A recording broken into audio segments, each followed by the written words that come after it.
प्यारे बच्चों, आपका एक बार फिर स्वागत है। आपको मैं चैप्टर 3 पढ़ा रहा था। हमारा टॉपिक चल रहा था पीरियोडिक प्रॉपर्टीज।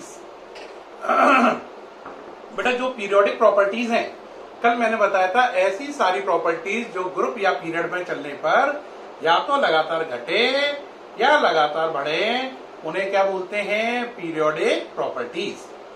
बेटा, पीरियोडिक प्रॉपर्टीज में मैंने बताया था 5 है। कितनी है? 5। तो देखो जरा, पीरियोडिक प्रॉपर्टीज 5 कौन सी थी?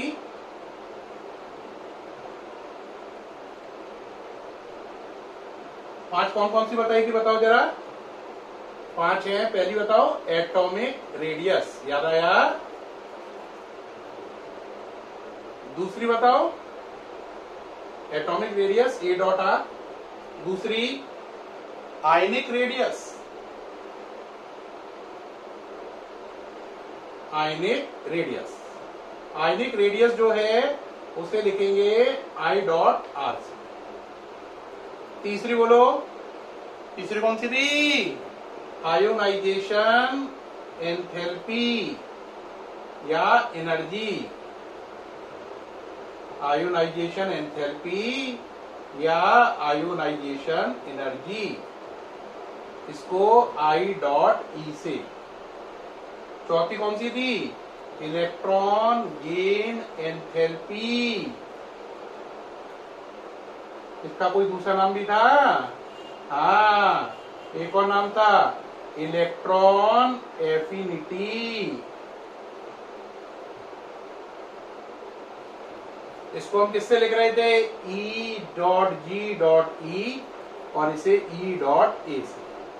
और पांचवी थी electronegativity. E dot N. क्या ये पांचों नजर आ रही हैं? सही है। Atomic radius, ionic radius, ionisation enthalpy, electron gain enthalpy and electronegativity. अब मैं शुरुआत करूंगा एटॉमिक रेडियस से, है ना। आज हमें एटॉमिक रेडियस पूरी कंप्लीट करना चाहिए हमें। तो एटॉमिक रेडियस से पहले शुरुआत करेंगे, फिर उसके बाद ये लगातार ऑर्डर चलेगा। बात समझ में आ रही है?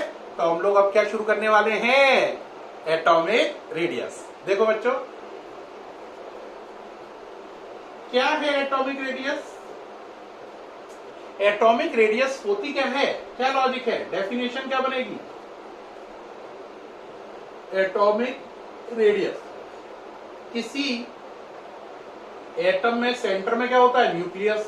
न्यूक्लियस के बाद क्या होती हैं? शेल। तो किसी एटम के न्यूक्लियस के सेंटर से, न्यूक्लियस का भी क्या लेना है? सेंटर। ये न्यूक्लियस है पूरा। ये न्यूक्लियस के सेंटर से लास्ट शेल तक की डिस्टेंस एटॉमिक रेडियस कहलाती है। जब मैं ये बोलता हूं तो क्या आपको बात समझ में आई? इंग्लिश में कन्वर्ट करो। It is the distance from the center of nucleus to the outermost shell. We know that outermost shell is also known as valence shell. So we can also give another definition. It is the distance from the center of nucleus to the valence shell. तो क्या definition हुई? किसी nucleus के centre से last shell तक की distance को atomic radius कहते हैं। बात समझ में आ गई? अब बेटा, जो एटॉमिक रेडियस है, ये आगे चलकर एटॉमिक रेडियस को हमें समझना है ग्रुप और पीरियड में इसका क्या वेरिएशन होगा। तो variation of atomic radius in group. Variation in group. बेटा, एक ग्रुप के कोई भी एलिमेंट लो, जैसे आपने लिया मान लो HLiNa, ये एक ही ग्रुप में है।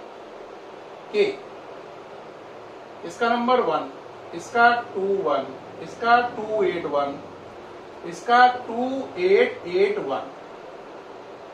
तो इसमें क्या होगा? न्यूक्लियस के चारों ओर एक शेल होगी जिसमें एक इलेक्ट्रॉन होगा। इसमें न्यूक्लियस के चारों ओर कितनी शेल होंगी? 2। देखो 2 हैं। इसमें न्यूक्लियस के चारों ओर कितनी शेल होंगी? 3। और इसमें न्यूक्लियस के चारों ओर कितनी शेल होंगी? आंसर 4 शेल होंगी। तो तो देखो इसकी एटॉमिक रेडियस, इसकी देखो, इसकी देखो और इसकी देखो।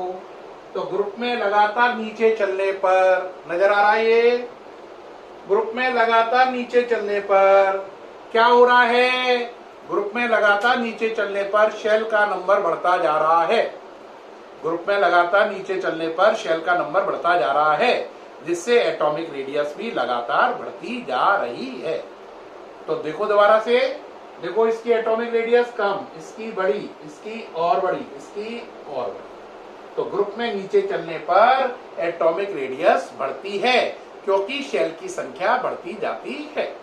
इसे इंग्लिश में कन्वर्ट करो, as we move down the group atomic radius increases because the number of shells also increases. Group में नीचे चलने पर एटॉमिक रेडियस लगातार बढ़ती जाती है, क्योंकि ग्रुप में नीचे चलने पर शेल की संख्या भी लगातार बढ़ती जाती है। ये इसकी वजह है। अब बात आई वेरिएशन इन पीरियड। पीरियड में चलने पर एटॉमिक रेडियस पर क्या असर पड़ेगा भाई, ये समझना है। अगर हम पीरियड में चले तो एटॉमिक रेडियस पर क्या असर पड़ेगा। तो हमारी हेडिंग है वेरिएशन इन पीरियड। बेटा एक बात समझना, जैसे पीरियड का example low, LI, BE, B, C, N and so on. LI में अगर आप देखेंगे तो 21, 22, 23, 24, 25, 26 ऐसे ही चलेगा। तो देखो शेल इसमें भी कितनी है, 2। इसमें भी शेल कितनी है, 2। पहली शेल में 2 इलेक्ट्रॉन, दूसरी में 1। इसमें पहली शेल में 2, दूसरी में 2। इसमें पहली शेल में 2, दूसरी में 3। तो शेल तो 2 ही है ना। तो पीरियड में चलने पर शेल तो चेंज नहीं होंगी, पीरियड में चलने पर शेल समान रहती हैं। देख लो भाई, सबके अंदर शेल कितनी हैं, 2, 2, 2 और 2। इसकी पहली शेल में 2 इलेक्ट्रॉन, दूसरी में 1। इसकी पहली शेल में 2, दूसरी में 2। इसकी पहली शेल में 2, दूसरी में 3। इसकी पहली शेल में 2, दूसरी में 4। ऐसे ही चल रहा है, लेकिन शेल तो 2 ही रह रही है। अब अगर शेल 2 ही रह रही है तो शेल तो ना घटी ना बढ़ी, तो फिर क्या होगा बेटा। प्रोटॉन देखो जरा, आपको मालूम है इसमें प्रोटॉन कितने हैं, 3। इसका एटॉमिक नंबर 3 है। इसमें प्रोटॉन 4, इसमें 5, 6, 7, 8। ये P फॉर प्रोटॉन है। प्रोटॉन्स ज्यादा हैं न्यूक्लियस के अंदर। अब प्रोटॉन पे कौन सा चार्ज होता है, प्लस। तो प्रोटॉन की संख्या न्यूक्लियस के अंदर अगर बढ़ जाए तो इसे हम बोलते हैं न्यूक्लियर चार्ज बढ़ गया। प्यारे बच्चों ध्यान देना, बहुत इंपॉर्टेंट बात कह रहा हूं। पीरियड में चलने पर शेल की संख्या कांस्टेंट रहती है, यानी कि सेम रहती है, लेकिन न्यूक्लियस के अंदर क्या बढ़ते हैं, प्रोटॉन। प्रोटॉन पे कौन सा चार्ज है, प्लस। अगर प्लस चार्ज है तो वो इलेक्ट्रॉन को कैसे अट्रैक्ट करेगा, ज्यादा। ये अट्रैक्शन लगाएगा 3 प्रोटॉन का, ये अट्रैक्शन लगाएगा 4 का, और ये लगाएगा 8 का। तो जितना अट्रैक्शन ज्यादा लगेगा, इलेक्ट्रॉन क्या होगा, न्यूक्लियस के पास आ जाएगा। तो पीरियड में शेल की संख्या सेम रहती है, लेकिन प्रोटॉन की संख्या न्यूक्लियस में लगातार बढ़ती जा रही है। प्रोटॉन की संख्या बढ़ने को बोलते हैं न्यूक्लियर चार्ज लगातार बढ़ता जा रहा है। न्यूक्लियर चार्ज बढ़ने से न्यूक्लियस का अट्रैक्शन बढ़ता है और साइज घटता है। यानी कि अगर हम इनके साइज को कंपेयर करें तो सबसे बड़ा साइज होगा लिथियम का। न्यूक्लियस, ये लिथियम का साइज है।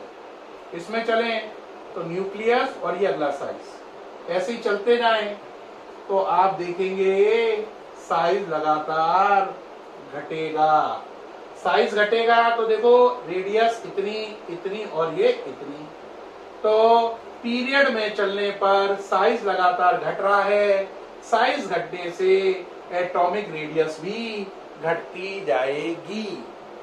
एक बच्चा कहेगा सर थोड़ा सा कंफ्यूजन है, दोबारा बताइए। देखो प्यारे बच्चों, मैंने बोला ग्रुप में चलने पर एटॉमिक रेडियस बढ़ती है, क्योंकि शेल की संख्या लगातार बढ़ती जा रही है। लेकिन पीरियड में चलने पर एटॉमिक रेडियस बढ़ती नहीं है, घटती है। क्यों घटती है? क्योंकि पीरियड में शेल तो सेम रहती है, लेकिन न्यूक्लियर चार्ज बढ़ जाता है। न्यूक्लियर चार्ज क्या है? प्रोटॉन के ऊपर डिपेंड करता है।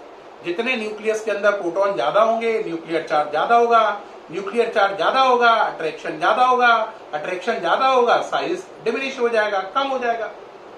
तो याद रखना, ग्रुप में साइज बढ़ता है क्योंकि शेल बड़ी, पीरियड में साइज घटता है क्योंकि शेल तो कांस्टेंट रहती है लेकिन न्यूक्लियर चार्ज बढ़ जाता है।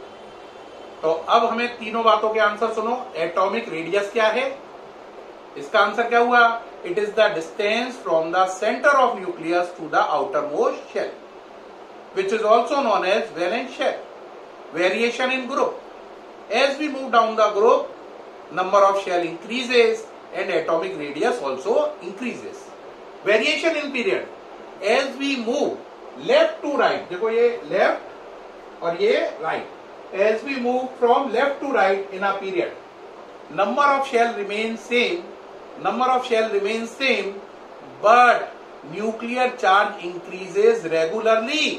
That's why atomic radius decreases in a period. तो एटॉमिक रेडियस ग्रुप में बढ़ती जाती है और पीरियड में घटती जाती है, कम होती जाती है। ठीक, ये एटॉमिक रेडियस क्या है हमने समझा, इसका वेरिएशन ग्रुप में क्या होता है ये समझा, और इसका वेरिएशन पीरियड में क्या होता है इस बात को हमने समझा। अब बात आती है एटॉमिक रेडियस के टाइप्स। तो बेटा जो एटॉमिक रेडियस है उसके 3 टाइप्स है। कितने? 3 टाइप्स ऑफ एटॉमिक रेडियस। इसके 3 टाइप है एटॉमिक रेडियस के।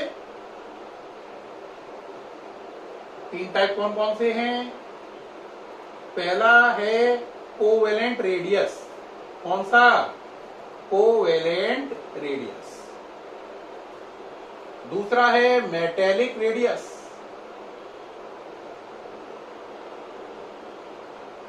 तीसरा है वंडरवाल रेडियस।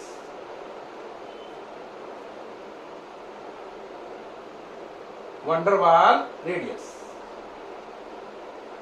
वंडरवाल रेडियस,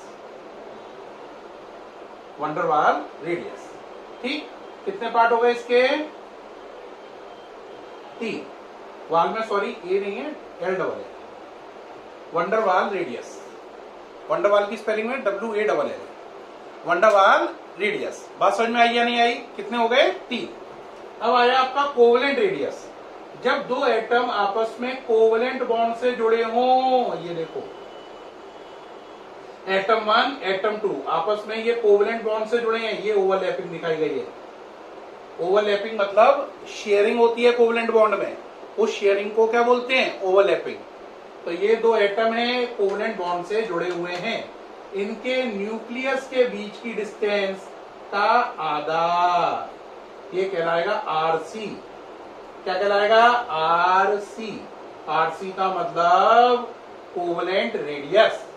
तो ये क्या है? ऐसे 2 एटम जो कोवेलेंट बॉन्ड से जुड़े हैं उनके न्यूक्लियस के बीच की डिस्टेंस का आधा कोवेलेंट रेडियस कहलाता है। अब ये देखो मेटेलिक रेडियस में क्या है? 2 एटम हैं